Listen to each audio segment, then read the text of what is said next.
Charge.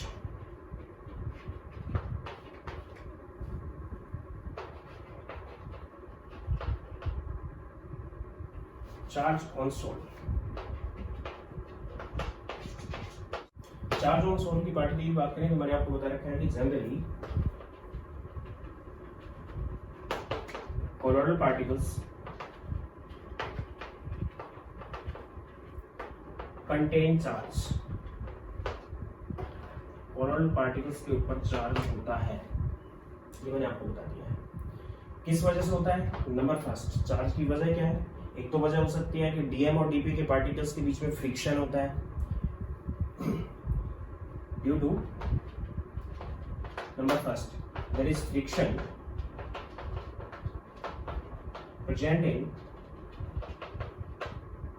present between particles of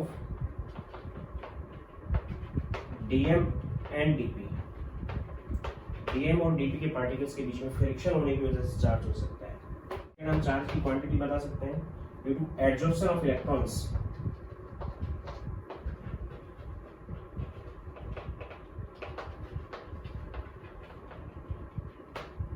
on colloidal particles. Colloidal particles जो होते हैं वो इलेक्ट्रॉन्स को एब्जॉर्ब करा लेते हैं, जिसकी वजह से उनके ऊपर क्या होता है? चार्ज होता है। Third, Michel. मिशेल अगर देखते हैं तो कैटायनिक हो सकती है या फिर एनायनिक हो सकती है। कैटायनिक हो सकती है या फिर एनायनिक हो सकती है, ये मैंने आपको बता दिया है। नॉन आयनिक भी होती है, तो नॉन आयनिक होती है तो उस पर पीएच का इफेक्ट पड़ेगा। थर्ड, मिशेल के ऊपर हुआ है तो कैटायनिक चार्ज होगा, सरफेक्टेंट बनेंगे इसके, या फिर एनायनिक सरफेक्टेंट होगा। And fourth, effect of pH. PH के इफेक्ट से भी चार्ज डेवलप हो जाता है। For example in case of protein sol, अगर हम प्रोटीन सोल की बात करें तो प्रोटीन एमिनो एसिड्स से बनी हुई होती है। एमिनो एसिड्स इसकी मोनोमर यूनिट्स हैं, और एमिनो एसिड में एक तो ग्रुप होगा सी, एंड सी पे एच जुड़ा हुआ होगा, एक आर जोड़ रहा हूं मैं, एक इसके ऊपर NH2 ग्रुप होगा और एक इसके ऊपर COOH ग्रुप होगा। ये एमिनो एसिड है, इसमें एमिनो ग्रुप भी है और एसिडिक ग्रुप भी है। अगर बेसिक मीडियम लेते हैं हम, basic medium means pH is greater than 7। जब 7 से ज्यादा हम pH यूज कर लेते हैं तो उस कंडीशन में हाइड्रोजन आयन इस हाइड्रोजन को रिलीज कर लेंगे, then it convert into RCH and NH2 and COO negative, तो ये एनायनिक सरफेक्टेंट बनाएगा। R की वैल्यू बड़ी होगी, बड़ी होने का मतलब क्या है कि मैंने केवल एक अमीनो एसिड लिया, बहुत से अमीनो एसिड इस टाइप से जुड़े हुए होंगे, तो प्रोटीन एक पॉलीमर है, इसका मतलब मैक्रोमोलेक्युलर सोल का एग्जांपल है। अगर हम इसकी एसिडिक पीएच लेते हैं, एसिडिक मीडियम लेते हैं, तो उस time pH is less then 7 से कम होगी, तो हाइड्रोजन आयन ज्यादा होंगे, तो नाइट्रोजन के पर प्रेजेंट लोन पेयर उस हाइड्रोजन आयन को एक्सेप्ट करेगा and it convert into RCH and NH3 positive and COOH। ये कंडीशन हो जाएगी, इस पे पॉजिटिव चार्ज आ जाएगा या फिर बेसिक मीडियम में इस पे नेगेटिव चार्ज आ जाएगा, जिसकी वजह से चार्ज डेवलप होगा। तो इसको हम नाम दे रहे हैं पॉजिटिव सरफेक्टेंट बन रहा है या कैटायनिक सरफेक्टेंट बन रहा है इसमें।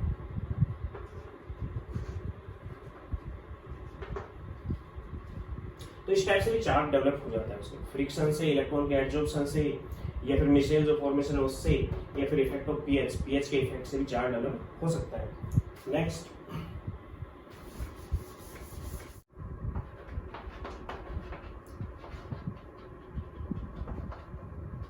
Preferential ion adsorption theory.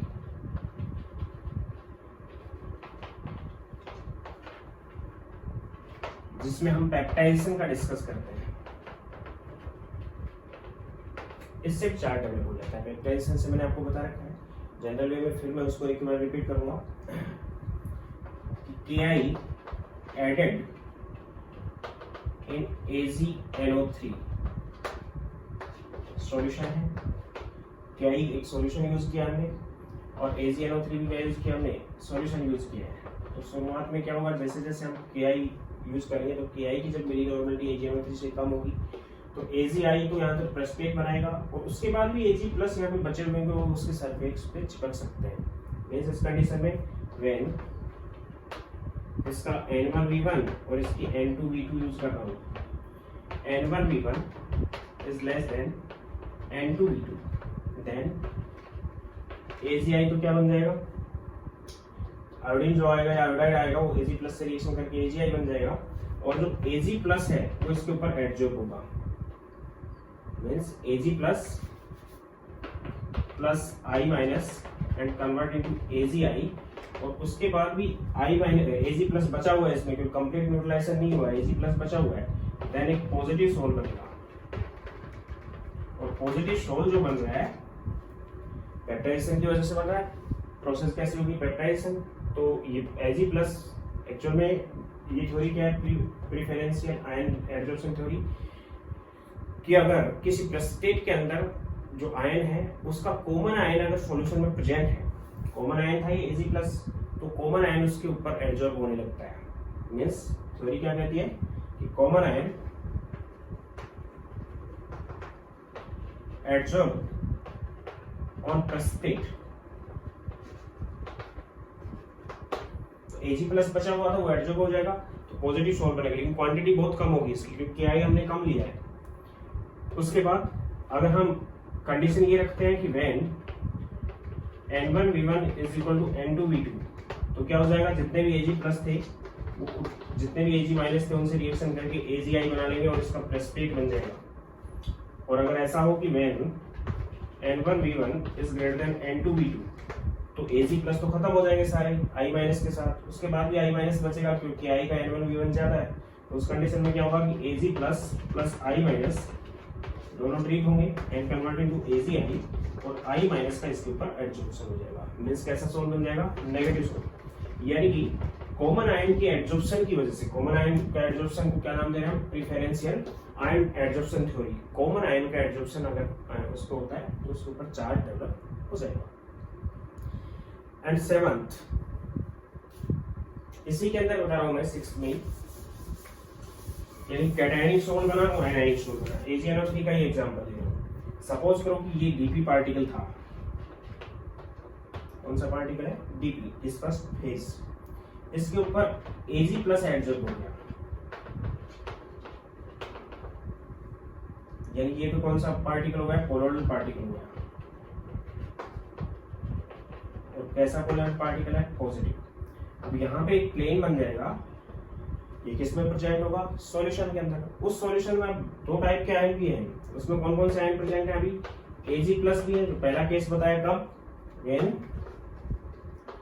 N1V1 is less than N2V2, तब ये कंडीशन होगी, एक लेयर बनी हुई होगी, उस लेयर के बाद अंदर जो सॉल्यूशन बचा हुआ है, ये क्या, कौन सा सॉल्यूशन यूज कर रहा हूं मैं, DM, और ये क्या था, डीपी पार्टिकल है। डीपी पार्टिकल पे Ag प्लस का एडजॉर्प्शन होगा एक लेयर पे, स्टेबल लेयर है ये। इसके बाद ये प्लेन है, प्लेन के अंदर DM है, तो DM में भी आयन प्रेजेंट है, एक तो नाइट्रेट आयन प्रेजेंट है, नाइट्रेट आयन इस Ag प्लस को अट्रैक्ट करेगा,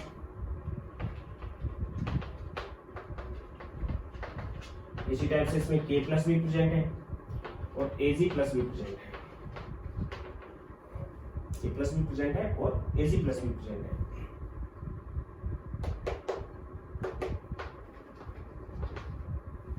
इस टाइप से इन दोनों के बीच में एक प्लेन बन जाएगा, इट इज प्लेन। ये DM है, DM के अंदर ये आयन प्रेजेंट है और ये DP है, DP के ऊपर Ag प्लस का एडजॉर्प्शन हो चुका। हाँ, नेट चार्ज जो होगा, जो इसके ऊपर नेट चार्ज है Ag plus Ag plus Ag plus, ये कितना है नेट चार्ज, +3, तो DM के अंदर भी नेट चार्ज वहां पे +3 होगा। सॉरी, इसके अंदर +3 है तो DM के अंदर नेट चार्ज कितना होगा, -3, -1, -2, -3, -4, -5, -6 एंड +3, तो यहाँ पे आ गया टोटल -3। इस टाइप से दो लेयर बन जाएगी। ये जो लेयर्स होती है डिफ्यूज्ड होती है, यानी कि कांस्टेंट नहीं रह पाती, ये चलती रहती है। पोटेशियम यहाँ आ सकता है, नाइट्रेट यहाँ आ सकता है, इसके अंदर घूमते रहेंगे, लेकिन ये फिक्स होगी, it is fixed layer and it is diffused layer. इसी टाइप से कोलोइडल सॉल्यूशन तो ये भी बन गया। और अगर कंडीशन ये होती कि when N1V1 is greater than N2V2, तो फिर नेगेटिव सोल बनता, और नेगेटिव सोल किस टाइप से बनता है कि डीपी था आपके पास, इस डीपी पे I माइनस एडजॉर्ब होते हैं, यहाँ एक लेयर बन जाती है, प्लेन बन जाता, और प्लेन के बाद नाइट्रेट आयन भी प्रेजेंट होते हैं।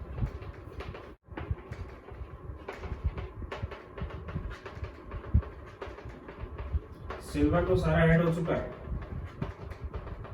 या पोटेशियम आयन बचेंगे, हम पोटेशियम आयोडाइड को उसके अंदर ऐड करेंगे, तो एक्सेस में हो गया पोटेशियम आयन, इसमें क्या थे पोटेशियम भी थे, नाइट्रेट भी थे और ये भी थे। तो नेगेटिव चार्ज माइनस के 6 हो गए, प्लस के भी कितने हो गए 6 हो गए। ये कौन सी लेयर है, ये लेयर है फिक्स्ड और ये लेयर है डिफ्यूज्ड। और इन दोनों लेयर्स के बीच में एक पोटेंशियल डेवलप होता है जिसको हम जीटा पोटेंशियल नाम देते हैं। इसके अंदर जो ये प्लेन बना हुआ है, इस प्लेन को नाम देते हैं हम hydrodynamic plane of shear. इसको हम यहां नाम देंगे हाइड्रोडायनेमिक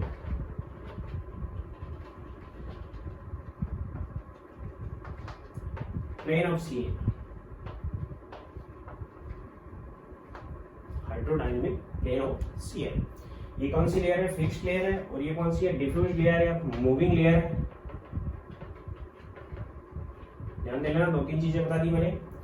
डीपी के ऊपर अगर पॉजिटिव चार्ज अट्रैक्ट होता है तो फिक्स्ड लेयर बनाए गए, उसके बाद सॉल्यूशन के अंदर ये आयन प्रेजेंट होंगे, नेट यहाँ का और यहाँ का जो चार्ज होगा वो इक्वल होगा, और यहाँ का और यहाँ का चार्ज वो भी क्या होगा, नेट इक्वल होगा। और बीच में इस जो लेयर बनी हुई है, प्लेन बना हुआ है, इन दोनों के बीच में हाइड्रोडायनेमिक प्लेन ऑफ शियर, और ये मूविंग लेयर है और ये फिक्स्ड लेयर है।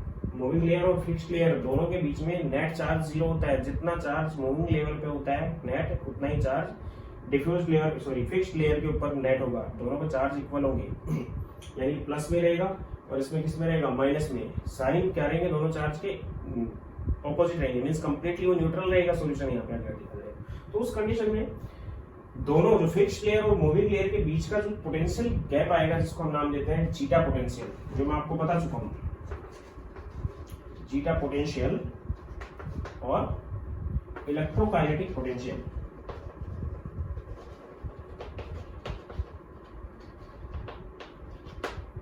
क्या डेफिनेशन है इसकी, वहां पे मैंने आपको बताया था कि दो लेयर्स के बीच में, चार्ज लेयर्स के बीच में जो पोटेंशियल डिफरेंस आता है which is called zeta potential, उसी को हम नाम दे रहे हैं इलेक्ट्रोकाइनेटिक पोटेंशियल। यहाँ पे मैं बता रहा हूँ कि फिक्स्ड लेयर और डिफ्यूज लेयर या फिर मूविंग लेयर दोनों के बीच में के पोटेंशियल डिफरेंस को हम नाम दे रहे हैं जीटा पोटेंशियल, फिर इलेक्ट्रोकाइनेटिक पोटेंशियल। फिर एक बार रिपीट कर देता हूँ, जो पार्टिकल है उसके ऊपर चार्ज एब्जॉर्ब होगा एक लेयर के अंदर, फिक्स्ड लेयर के अंदर। जितना उसके अंदर चार्ज है, चाहे वो कैटायनिक है चाहे वो एनायनिक है, उतना ही उस सॉल्यूशन में डीएम के अंदर चार्ज होगा जो उसके आसपास रहेगा, लेकिन ऑपोजिट चार्ज होगा ताकि उसको अट्रैक्ट करके रखे। अब एक जो डीएम है उसके अंदर जो आयंस हैं वो तो चेंजेबल है, इधर उधर घूम सकते हैं, लेकिन जो डीपी के ऊपर चार्ज हो गया वो फिक्स हो गया, तो फिक्स्ड लेयर बन गई और मूविंग लेयर होगी। दोनों के बीच में जो प्लेन बना हुआ है उस प्लेन को नाम दे रहे हैं हाइड्रोडायनेमिक प्लेन ऑफ शियर। और उस हाइड्रोडायनेमिक प्लेन ऑफ शियर में जो दो फेज बनी हुई है, एक फिक्स्ड है और एक डिफ्यूज्ड है, दोनों की पोटेंशियल गैप को या पोटेंशियल डिफरेंस को हम नाम दे रहे हैं जीटा पोटेंशियल या फिर इलेक्ट्रोकाइनेटिक पोटेंशियल। तो इस टाइप से इन प्रोसेस से पार्टिकल्स पे चार्ज होगा ही होगा, किसी ना किसी प्रोसेस से उसके ऊपर चार्ज होगा, और अगर पार्टिकल पे चार्ज की क्वांटिटी है तो पार्टिकल सेटल डाउन नहीं हो पाएगा, और ये एक्सप्रेस करेगा स्टेबिलिटी ऑफ कोलोइडल सॉल्यूशन को एक्सप्रेस करेगा। इसके बाद इसकी कुछ प्रॉपर्टीज और है जो नेक्स्ट लेक्चर में होगा, क्योंकि ये लॉन्ग लेक्चर होता जा रहा है। नेक्स्ट लेक्चर में ये चैप्टर कंप्लीट हो जाएगा। Thank you. शेयर जरूर कर लें, सब्सक्राइब जरूर कर लें और बेल आइकन जरूर